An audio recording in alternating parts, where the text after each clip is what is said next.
Hi friends, welcome back to my channel. ಇವತ್ತಿನ ವೀಡಿಯೋದಲ್ಲಿ ಗರ್ಭಿಣಿ ಸ್ತ್ರೀಯರಿಗೆ ಮೋರ್ ಇಂಪಾರ್ಟೆಂಟ್ ವೀಡಿಯೋ ಇದು. ಅಂದರೆ ನಾವು ಡೇ ಟು ಲೈಫಲ್ಲಿ ಏನು ಊಟ ಮಾಡ್ತೀವಿ, ಯಾವುದು ನಮ್ಗೆ ಇಂಪಾರ್ಟೆಂಟ್ ಆಗಿರುತ್ತೆ, ಮಗು ಬೆಳವಣಿಗೆಗೆ ಯಾವುದು ತುಂಬ ಸಹಾಯ ಆಗುತ್ತೆ ಅಂತ ನೋಡೋಣ.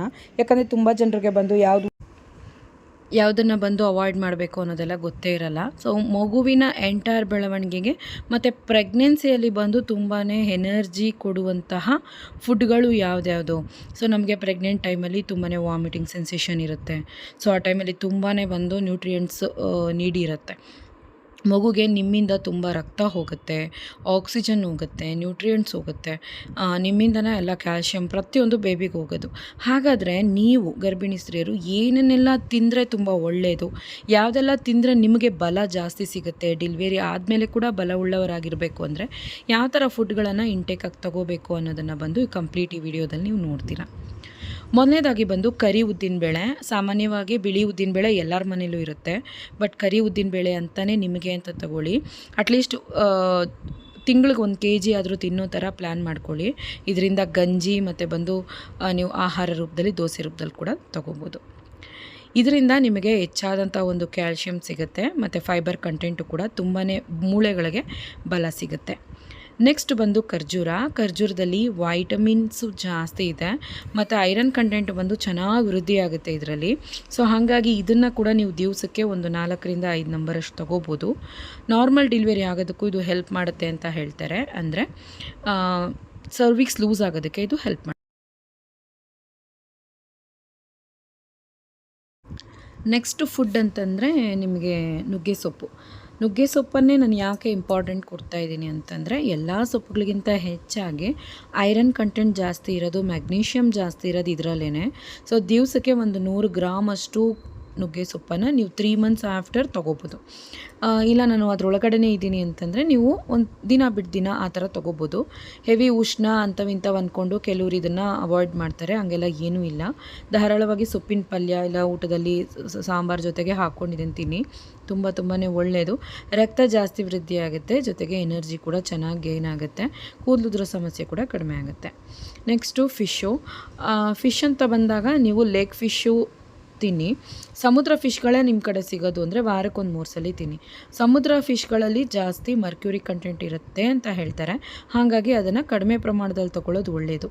ಅದಕ್ಕೆ ಅಂತ ತಗೊಳ್ಳದೇ ಇರಬಾರ್ದು. ದಿವಸಕ್ಕೆ 1-2ರಿಂದ 3 ಪೀಸಷ್ಟು ಇಲ್ಲ ಒಂದು 1/4 kg ಇಂದ ಒಂದು ಅರ್ಧ kg ಒಳಗಡೆ ಮೀನಿರುತ್ತಲ್ಲ ಅಂಥದ್ರಲ್ಲಿ ನೀವು ಬಂದು ಧಾರಾಳವಾಗಿ ದಿವಸದಲ್ಲಿ 1-2 ಹೊತ್ತಾದರೂ ಮೀನನ್ನು ಬಂದು ಧಾರಾಳವಾಗಿ ತೊಗೊಳ್ಳಿ. ರೋಸ್ಟು ಇಲ್ಲ ಅಂತಂದರೆ ನೀವು ಸಾಂಬಾರು ರೂಪದಲ್ಲೂ ತೊಗೋಬೋದು. ಆದಷ್ಟು ಡೀಪ್ ಫ್ರೈ ಮಾಡೋದು, ಎಣ್ಣೆಲಿ ಹಾಕಿ ತಿನ್ನೋದನ್ನ ಅವಾಯ್ಡ್ ಮಾಡಿ. ನೆಕ್ಸ್ಟು ವಾಲ್ನಟ್ಸ್ ಬಂದು ನಿಮಗೆ ಮಗುವಿನ ನ್ಯೂರಾನ್ ಡೆವಲಪ್ಮೆಂಟ್ಗೆ ಹೆಲ್ಪ್ ಮಾಡುತ್ತೆ. ಸೊ ಹಾಗಾಗಿ ಇದು ನೋಡ್ಬೋದು ನೀವು, ಬ್ರೈನ್ ಶೇಪಲ್ಲೇ ಇರೋದ್ರಿಂದ ಬ್ರೈನ್ ಡೆವಲಪ್ಮೆಂಟ್ಗೂ ಹೆಲ್ಪ್ ಆಗುತ್ತೆ. ಸೊ ಇದರಲ್ಲಿರುವಂತಹ ನ್ಯೂಟ್ರಿಯೆಂಟ್ಸೇ ಹಾಗೆ ಎಲ್ಲ ರೀತಿಯಲ್ಲೂ ಹೆಲ್ಪ್ ಮಾಡುತ್ತೆ. ಸೊ ದಿವಸಕ್ಕೆ 1-2ರಿಂದ 3-4 ನಂಬರಷ್ಟು ನೀವು ವಾಲ್ನಟ್ಸನ್ನು ಬ್ರೇಕ್ಫಾಸ್ಟ್ ಜೊತೆಗೆ ನೀವು ಇದನ್ನು ತಿನ್ಬೋದು, ಸ್ನ್ಯಾಕ್ಸ್ ಆಗು ತೊಗೋಬೋದು. ದಿವಸಕ್ಕೆ 1-2 ಮೊಟ್ಟೆಯಲ್ಲಿ ವೈಟಮಿನ್ ಡಿ ಮತ್ತು ಪ್ರೋಟೀನ್ ಧಾರಾಳವಾಗಿರೋದ್ರಿಂದ ಕಂಪ್ಲೀಟ್ ಫುಡ್ ಇದು. ಸೊ ದಿವಸಕ್ಕೆ 2 ಮೊಟ್ಟೆ ಬ್ರೇಕ್ಫಾಸ್ಟು ಇಲ್ಲಾಂದರೆ ನೈಟಲ್ಲಿ ನೀವು ಇಲ್ಲ ಮಧ್ಯಾಹ್ನದಲ್ಲಿ ನೀವು ಇದನ್ನು ತೊಗೋಬೋದು. ಇದನ್ನು ಧಾರಾಳವಾಗಿ ಊಟದಲ್ಲಿ ಸೇರಿಸ್ಕೊಳ್ಳೋದ್ರಿಂದ ನಿಮ್ಮ ಮಗುಗೆ ಮೂಳೆಗಳು ಗಟ್ಟಿ ಆಗುತ್ತೆ, ಮಸಲ್ಸ್ ಚೆನ್ನಾಗಿ ಮಗುಗೆ ಗ್ರೋತ್ ಆಗುತ್ತೆ, ಆರ್ಗನ್ ಡೆವಲಪ್ಮೆಂಟ್ಗೂ ಇದು ಬಂದು ತುಂಬ ಹೆಲ್ಪ್ಫುಲ್ ಆಗಿರುತ್ತೆ. ಸೊ ಮೊಟ್ಟೆ ಬಂದು ಕಂಪ್ಲೀಟ್ ಫುಡ್ಡು. ಇದನ್ನು ಎಂಟೈರ್ ಪ್ರೆಗ್ನೆನ್ಸಿಯಲ್ಲಿ ಮಿಸ್ ಮಾಡೋಕ್ಕೆ ಹೋಗಬೇಡಿ. ಕೂದಲುದ್ರತ್ತೆ ಏನೇನೋ ಹೇಳ್ತಾರೆ, ಮಗು ಕೂದಲಿರಲ್ಲ ಅಂತಾರೆ, ಅಂಥದ್ದೆಲ್ಲ ಏನಿಲ್ಲ, ಅದೆಲ್ಲ ಮಿತ್ತು. ನೆಕ್ಸ್ಟ್ ಬಂದು ಮೊಳಕೆ ಕಾಳಲ್ಲಿ ತುಂಬಾ ನ್ಯೂಟ್ರಿಯೆಂಟ್ಸ್ ಇರುತ್ತೆ. ಆದಷ್ಟು ಕುಕ್ ಮಾಡಿ ತೊಗೊಳ್ಳಿ, ಹಸೆದು ಬೇಡ. ಸಾಲ್ಮೊನೆಲ್ಲ ಬ್ಯಾಕ್ಟೀರಿಯಾ ಇರೋದ್ರಿಂದ ಇನ್ಫೆಕ್ಷನ್ ಆಗ್ಬೋದು. ಸೊ ಚೆನ್ನಾಗಿ ಕುಕ್ ಮಾಡಿ ಪಲ್ಯ ಇಲ್ಲ ಸಾಂಬಾರು ರೂಪದಲ್ಲಿ ತೊಗೊಳ್ಳಿ. ಮಗುಗೆ ಬ್ರೈನ್ ಡೆವಲಪ್ಮೆಂಟ್ಗೆ ಮತ್ತು ಫೈಬರ್ ಚೆನ್ನಾಗಿ ಸಿಗೋದ್ರಿಂದ ಕಾನ್ಸ್ಟಿಪೇಷನ್ ಕೂಡ ರಿಲೀವ್ ಆಗುತ್ತೆ. ನೆಕ್ಸ್ಟ್ ಬಂದು ಸಿರಿಧಾನ್ಯಗಳು, ರಾಗಿ ಆಗಿರ್ಬೋದು, ಸಜ್ಜೆ, ನವಣೆ, ಈ ಥರ ಎಷ್ಟು ಸಿಗುತ್ತೆ ನಿಮಗೆ ಮಿಲ್ಲೆಟ್ಸು ಅಷ್ಟನ್ನೆಲ್ಲ ತೊಗೊಂಡು ಹುರಿದು ಪೌಡ್ರ್ ಮಾಡಿಟ್ಕೊಂಡು ಡೈಲಿ 1 ಕಪ್ಪಷ್ಟು ನೀವು ಬಂದು 1-2ರಿಂದ 3 ಸ್ಪೂನಷ್ಟು ಪೌಡ್ರ್ ಹಾಕಿ ಗಂಜಿ ಮಾಡ್ತಾ ಇಲ್ಲ ಸಣ್ಣದಾಗಿ ಮುದ್ದೆ ಮಾಡ್ತಾ ರೊಟ್ಟಿ ಮಾಡ್ತಾ ತಿನ್ಕೊಂಬನ್ನಿ. ಖಂಡಿತವಾಗ್ಲೂ ನಿಮಗೆ ಮೂಳೆಗಳು ಗಟ್ಟಿ ಆಗುತ್ತೆ. ಇದರಲ್ಲಿ ಕಂಪ್ಲೀಟ್ ಪ್ರೋಟೀನ್ ಸಿಗುತ್ತೆ ನಿಮಗೆ, ಮಿನರಲ್ಸ್ ಜಾಸ್ತಿ, ಮ್ಯಾಗ್ನೀಷಿಯಮ್ ಜಾಸ್ತಿ ಇದರಲ್ಲಿ.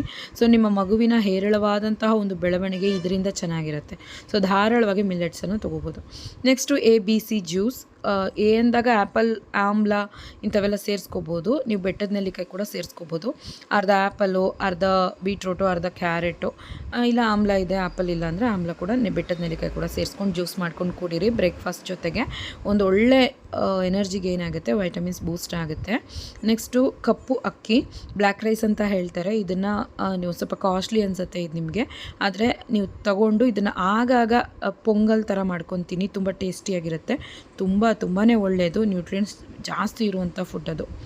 ನೆಕ್ಸ್ಟ್ ಬಂದು ವೈಟಮಿನ್ ಸಿ ರಿಚ್ ಫ್ರೂಟ್ಸು, ದಾಳಂಬೆ ಆಗಿರ್ಬೋದು, ಆ್ಯಪಲ್ ಆಗಿರ್ಬೋದು, ಇಲ್ಲ ಕಿವಿ ಫ್ರೂಟ್ ಆಗಿರ್ಬೋದು, ಆರೆಂಜ್ ಆಗಿರ್ಬೋದು, ತಗೊಳ್ಳಿ, ಧಾರಾಳವಾಗಿ ತೊಗೊಳ್ಳಿ. ಒಂದು ವೇಳೆ ಇದೆಲ್ಲ ಇಲ್ಲ ಅಂದರೂ ಅಟ್ಲೀಸ್ಟ್ ಒಂದು ನಿಂಬೆಹಣ್ಣಿನ ಜ್ಯೂಸು ಬೆಳಗ್ಗೆ ಒಂದು ನಿಂಬೆಹಣ್ಣು ಹಾಕ್ಬಿಟ್ಟು ಒಂದು ಜ್ಯೂಸ್ ಮಾಡ್ಕೊಂಡು 11 ಗಂಟೆ ಹಂಗೆ ಕುಡೀರಿ. ಮಾತ್ರೆ ಹಾಕ್ಕೊಳ್ಳೋಂಗಿದ್ರೆ ಜ್ಯೂಸ್ ಜೊತೆಗೆ ಬೇಡ, ಮಾತ್ರೆ ಎಲ್ಲ ಒಂದು ಸ್ವಲ್ಪ ಹೊತ್ತು ಆದಮೇಲೆ 1 ಅವರ್ ಆದಮೇಲೆ ಮಾತ್ರೆ ಹಾಕ್ಕೊಂಡ್ಮೇಲೆ ನೀವು 1 ಅವರ್ ಬಿಟ್ಟು ನೀವು ಜ್ಯೂಸ್ ಮಾಡ್ಕೊಂಡು ಕುಡೀರಿ.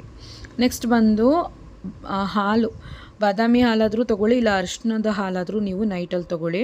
ಇದು ಬಂದು ನಿಮ್ಮ ಮಗುವಿಗೆ ಒಳ್ಳೆಯ ಒಂದು ಇಮ್ಯುನಿಟಿ ಪವರ್ ಗೇನ್ ಆಗುತ್ತೆ, ನಿಮಗೂ ನಿದ್ದೆ ಚೆನ್ನಾಗಿ ಪ್ರಮೋಟ್ ಆಗುತ್ತೆ. ಸೊ ಎಂಟೈರ್ ಪ್ರೆಗ್ನೆನ್ಸಿಯಲ್ಲಿ ಹೆಲ್ದಿ ಫುಡ್ಸನ್ನು ನಾನು ಬಂದು ಇದರಲ್ಲಿ ಶೇರ್ ಮಾಡಿದ್ದೀನಿ, ಖಂಡಿತವಾಗ್ಲೂ ಫಾಲೋ ಮಾಡ್ಕೊಳ್ಳಿ. ಇದು ನಿಮಗೆ ಎಂಟೈರ್ ಪ್ರೆಗ್ನೆನ್ಸಿಗೆ ಹೆಲ್ದಿಯನ್ನು ಕೊಡೋದ್ರ ಜೊತೆಗೆ ತುಂಬ ಎನರ್ಜೆಟಿಕ್ಕಾಗಿ ಫೀಲ್ ಆಗ್ತೀರಾ. ಓಕೆ ಫ್ರೆಂಡ್ಸ್, ಟೇಕ್ ಕೇರ್, ಬಾಯ್.